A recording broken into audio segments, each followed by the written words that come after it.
Hi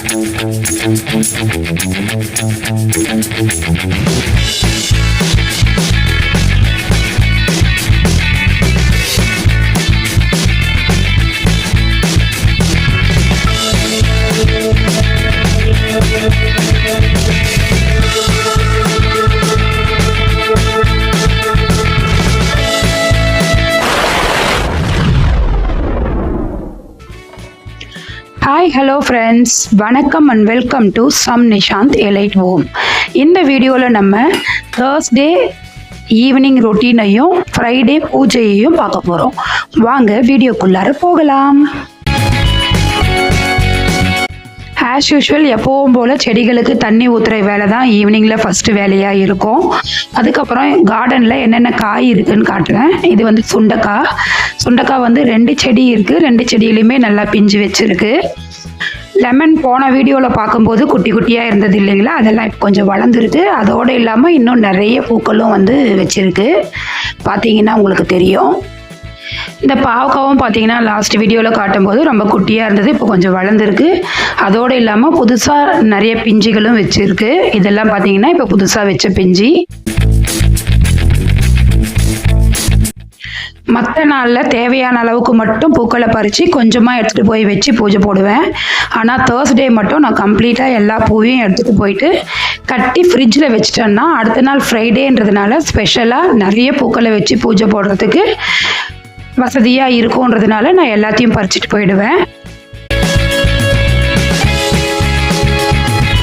Thursday evening எப்போவுமே கொஞ்சம் பிஃபோராகவே நான் வந்து கீழே இறங்கிடுவேன். ஏன்னா ஃப்ரைடேக்கான வேலைகள் கொஞ்சம் அதிகமாக இருக்கும்.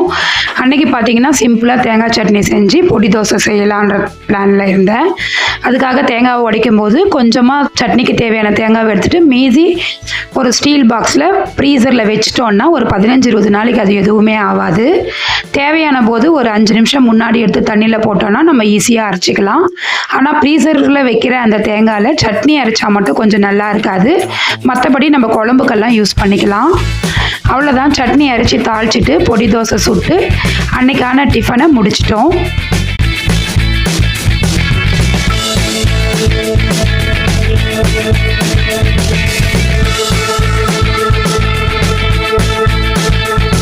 டிஃபன் வேலையெல்லாம் முடிஞ்சதுக்கப்புறம் கிச்சனில் நைட் ரொட்டீனும் செஞ்சு முடிச்சிட்டேன். எல்லாத்தையும் க்ளீன் பண்ணிவிட்டு வெசல்ஸ் எல்லாம் வாஷ் பண்ணி வச்சாச்சு.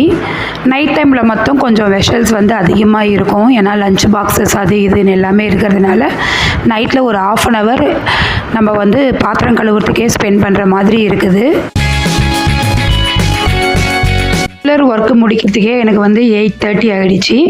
அதுக்கப்புறமா வீடை எல்லாத்தையும் கூட்டிட்டு தொடச்சி விட்டுட்டேன். ஒரு சிலர் பார்த்தீங்கன்னா நைட் டைமில் துடைக்கக்கூடாது அப்படின்னு சொல்லுவாங்க.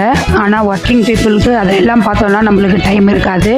எப்போ டைம் கிடைக்குதோ அப்போ நம்ம செஞ்சு தான் ஆகணும். கழித்து முடிச்சுட்டு வாசப்படியை நல்லா தொடச்சிட்டு மஞ்சள் குங்குமம் வச்சு அரிசி மாவு கோலம் போடுவேன். இது வந்து நான் ரெகுலராக செய்கிறது. இதுக்கு தேவையான எல்லாத்தையுமே நான் வந்து ஒரு கண்டெய்னர் எடுத்து வச்சுருக்கேன். அதில் பார்த்தீங்கன்னாக்கா அரிசி மாவு, அதுக்கப்புறம் மஞ்சள், குங்குமம், பன்னீர், ஜவ்வாது, பச்சை கற்பூரம், இது எல்லாத்தையும் அந்த பாக்ஸில் வச்சிட்டோன்னா நான் தேவையானப்போ அந்த ஒரு பாக்ஸை எடுத்து டக்குன்னு எனக்கு தேவையானதை எடுத்து யூஸ் பண்ணுறதுக்கு வசதியாக இருக்கும். நம்ம வேலையை வந்து இது சிம்பிளாக்கும். மஞ்சள் பார்த்திங்கன்னா நான் எப்போவுமே பன்னீர் விட்டு கலந்து ஜவ்வாதும் பச்சை கற்பூரமும் போட்டு கலப்பேன்.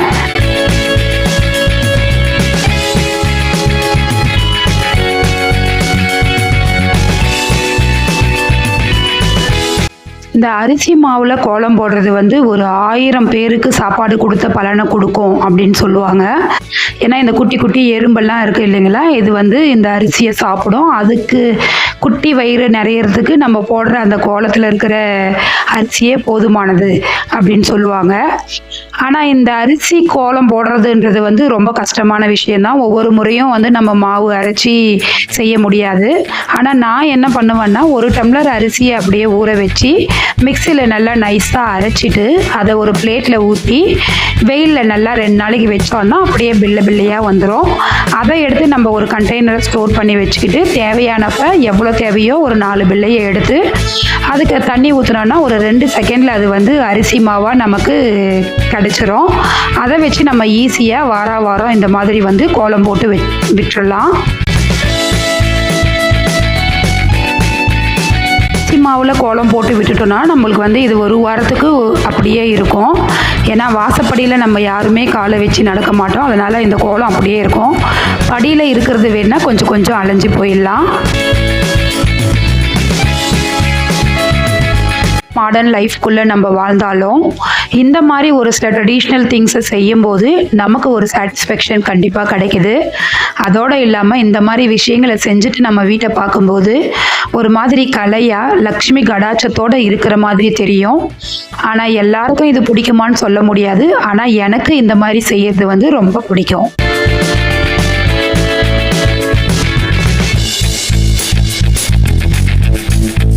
கோலம்லாம் போட்டு முடிச்சுட்டு பூஜை ரூமை கொஞ்சம் ரெடி பண்ணிடலாம் அப்படின்றதுக்காக வந்தேன். காலையில் வச்ச பூவு இது எல்லாத்தையும் எடுத்து க்ளீன் பண்ணிவிட்டு இன்றைக்கி வந்து நான் வந்து எல்லாத்தையும் எடுத்து வாஷ் பண்ண போகிறதில்ல. விளக்கு மட்டும் எடுத்து வாஷ் பண்ண போகிறேன். மற்றதெல்லாம் அப்படியே விட்டுற போகிறேன்.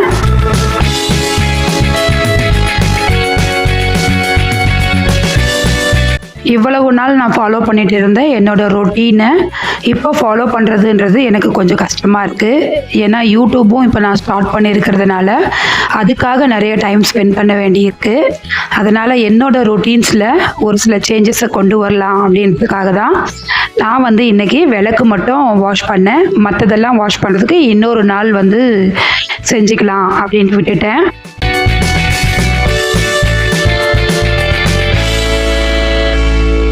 அவ்வளோதான். விளக்குக்கெல்லாம் குங்குமம் வச்சுட்டு அந்த சாமி ரூமோட அந்த ஷெல்ஃபை வந்து நல்லா தொடச்சி விட்டுட்டு எல்லாத்தையும் அரேஞ்ச் பண்ணி வச்சுட்டேன். ஸ்டவ்வுக்கும் மஞ்சள் கொஞ்சம் வச்சு பொட்டு வச்சாச்சு.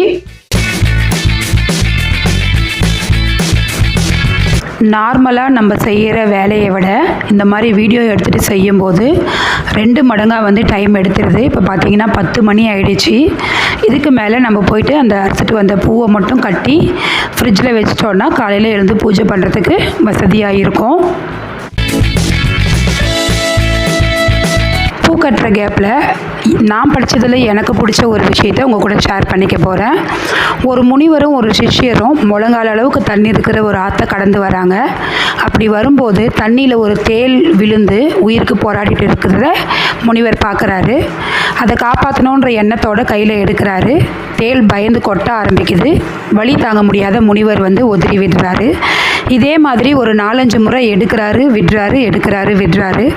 இதை பார்த்த சிஷ்யர் வந்து அதுதான் கொட்டுதுங்களே, அதை ஏன் காப்பாற்றணும்னு நினைக்கிறீங்க, அதை விட்டுடுங்க அப்படின்னு சொல்லும் போது கொட்டுறது அதோட குணம், காப்பாற்றுறது என்னோட குணம், அதோட குணத்தை பார்த்து என்னோட குணத்தை நான் ஏன் மாற்றிக்கணும் அப்படின்னு கேட்குறாரு.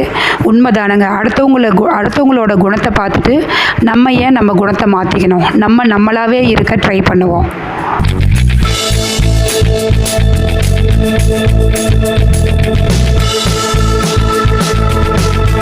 பிரம்ம முகூர்த்தத்திலே விளக்கேற்றி பூஜையை முடிச்சிடலாம் அப்படின்றதுக்காக இன்றைக்கி 5 மணிக்கெல்லாம் எழுந்து குளிச்சுட்டு முதல்ல வாசலில் கோலம் போட்டு விட்டுட்டு அதுக்கப்புறம் நம்ம வந்து சாமி ஃபோட்டோக்கெல்லாம் பூ வச்சு பூஜையை ஸ்டார்ட் பண்ண வேண்டியது தான். காலையில் பார்த்தீங்கன்னா சிம்பிளாக பூஜையை முடிச்சுட்டு போயிடுவேன்.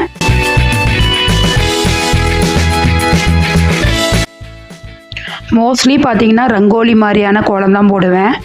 எனக்கு என்னெல்லாம் தோணுதோ அதெல்லாம் வரைஞ்சி விட்டுட்டு போயிடுவேன்.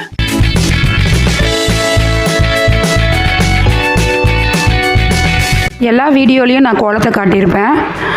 ஒரு வீடியோவை என் ஃப்ரெண்டு பார்த்துட்டு கோலம் நீ தான் போட்டியா அப்படின்னு ஆச்சரியமாக கேட்டாங்க. ஏம்மா நான் தான் போட்டேன், வீட்டில் எல்லா வேலையும் நான் தான் செய்யும் போது கோலம் மட்டும் வேறு யாராவது வருவாங்களா அப்படின்னு கேட்டேன். அதுக்கு எல்லா வேலையும் செய்யலாம், ஆனால் கோலம் போடுறது வந்து அழகாக போடுறதுன்றது எல்லாராலையும் முடியாதில்லை அப்படின்னு சொன்னாங்க. அவங்க அப்படி சொல்லும்போது எனக்கு ரொம்ப சந்தோஷமாக இருந்தது. யாராக இருந்தாலுமே அவங்க செய்கிற வேலைக்கான காம்ப்ளிமெண்ட் கிடைக்கும்போது கொஞ்சம் ஹாப்பியாக தானே ஃபீல் பண்ணுவாங்க.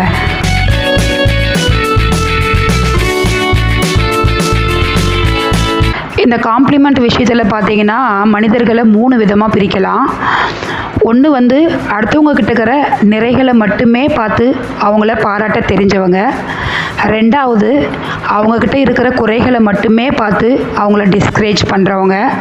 3வது அவங்கக்கிட்ட இருக்கிற நிறைகளையும் பார்ப்பாங்க, பாராட்டவும் செய்வாங்க, குறையையும் சுட்டி காட்டுவாங்க.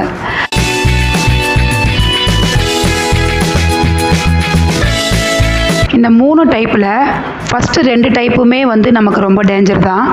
ஏன்னா இந்த வருத்தப்படாத வாலிபர் சங்கத்தில் வர்ற மாதிரி பாராட்டியே சத்யராஜ் ஒரு கும்பல் அழிச்சிடும் பாருங்கள். அந்த மாதிரி நம்மக்கிட்ட இருக்கிற குறைகளை நம்மக்கிட்ட சொல்லாமல் பாராட்டி நம்ம வந்து அதுவே சரியாக செய்கிறோம் அப்படின்னு அதையே ஃபாலோ பண்ண ஆரம்பிச்சிருவோம்.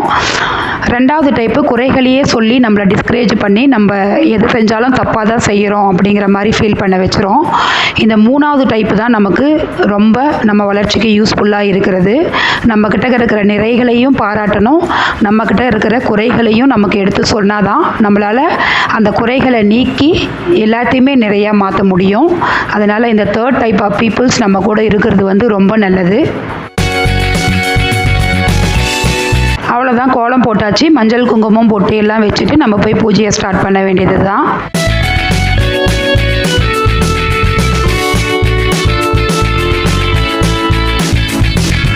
சாமி ஃபோட்டோக்கெல்லாம் பூ வச்சுட்டு விளக்கேற்றிட்டு நம்ம பூஜையை செய்ய வேண்டியது தான். மார்னிங் 6 மணிக்குள்ளே பூஜை முடிக்கணுன்றதுனால என்னால் பிரசாதம் செய்கிறதுக்கு டைம் இல்லை. பேரிச்ச பழம் மட்டும் வச்சு இப்போ பூஜை பண்ண போகிறேன். எங்கள் பாட்டி ஒருத்தவங்க வீடியோவை பார்த்துட்டு நைட்டியோட பூஜை பண்ணாதம்மா, புடவை கட்டிட்டு பூஜை பண்ணுன்னு சொன்னாங்க. அது சரியும் கூட தான், எனக்கும் அப்படி செய்யணும்னு ஆசை தான். புடவை கட்டிட்டு காலையிலே பூஜையை முடிச்சுட்டு அதுக்கப்புறம் சமைச்சிட்டு டியூட்டிக்கு போகணுன்னும் போது ஒரு மாதிரி கச்சன்னு ஆகிடுது. அதனால் அது ஃபாலோ பண்ண முடியறதில்ல. ஒரு சில விஷயங்களை வந்து நம்ம வசதிக்காக மாற்றிக்கிறோம்.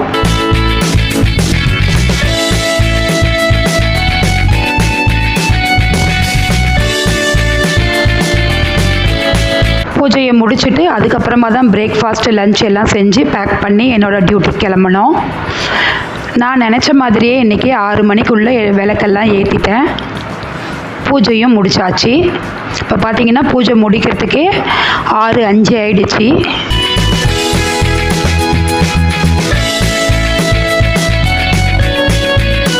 இது ஃப்ரைடே ஈவினிங் டியூட்டி முடிச்சுட்டு வந்து கொஞ்ச நேரம் ரெஸ்ட் எடுத்துகிட்டு என்னோடய ரெகுலர் ஒர்க்கெல்லாம் முடிச்சுட்டு ஃப்ரெஷ்ஷப் ஆகிட்டு ஒரு 6 மணிக்கு பூஜை போடலாம் அப்படின்ட்டு வந்தாச்சு. மார்னிங் பார்த்தீங்கன்னா இந்த லெமன் சால்ட் வைப்போம் இல்லைங்களா, அது வைக்க டைம் இல்லாமல் போயிட்டேன். இப்போ பார்த்தீங்கன்னா கொஞ்சம் ஃப்ரெஷ்ஷாக கொஞ்சம் பூவை வச்சு ஈவினிங் பூஜையை ஸ்டார்ட் பண்ணுவேன். ஈவினிங்கில் நமக்கு நிறைய டைம் இருக்கிறதுனால ரொம்ப பொறுமையாக வந்து பூஜையை செய்கிறதுக்கு வசதியாக இருக்கும். நான் வந்து ஏதாவது ஒரு 108 மந்திரத்தை சொல்லி பூவால் அர்ச்சனை பண்ணி ஈவினிங் வந்து பொறுமையாக திருப்தியாக பூஜையை போடுவேன். ஈவினிங் வந்து சாதம் செய்யலான்னு நினச்சேன். ஆனால் எனக்கு ஒரு மாதிரி டயர்டாக இருந்ததுனால நான் வந்து பழம் 2 இருந்தது, அதையே வச்சு பூஜையை முடிச்சிடலாம் அப்படின்றதுக்காக வச்சுட்டேன். நம்ம பூஜை போடும்போது ஏதாவது ஒரு பிரசாதமாக ஏதாவது ஒன்றத்தை வச்சா போதும், இதை தான் செய்யணும் அதை தான் செய்யணும்னு இல்லை.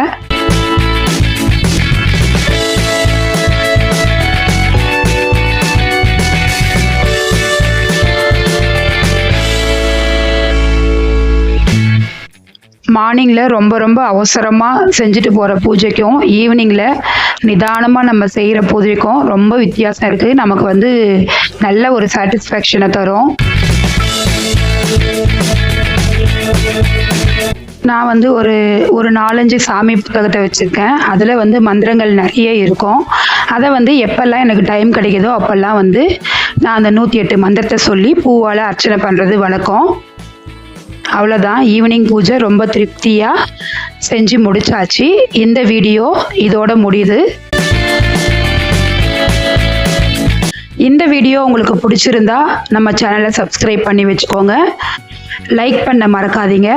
ஃப்ரெண்ட்ஸ் அண்ட் ஃபேமிலிக்கு ஷேர் பண்ணுங்கள். உங்களோட கமெண்ட்ஸை என் கூட ஷேர் பண்ணிக்கோங்க. அது எனக்கு ரொம்ப யூஸ்ஃபுல்லாகவும் மோட்டிவேட்டடாகவும் இருக்கும். Keep supporting me. Thank you for watching.